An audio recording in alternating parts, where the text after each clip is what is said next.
Il-Gvern huwa miftuħ li jiddiskuti ma' kulħadd is-settur tal-enerġija. Il-Ministeru tal-Enerġija għal dan fl-istqarrija wara li l-Partit Nazzjonalista preżenta mozzjoni lill-Speaker tal-Kamra Anġlu Farrugia bilan li fil-Parlament ikunu diskussa l-pjanijiet tal-Gvern f'dan is-settur.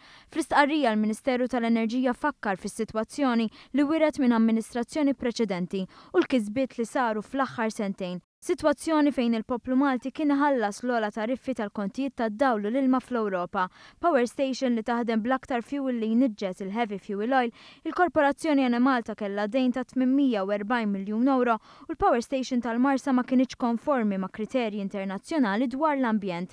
Fi żmien sentejn dan ix-xenarju nbidel. Issa l-familji u n-negozji qed igawdu minn roħs ta' 25% fil-kontijiet, roħs li ħalla 80 miljun euro fl-ekonomija Maltija.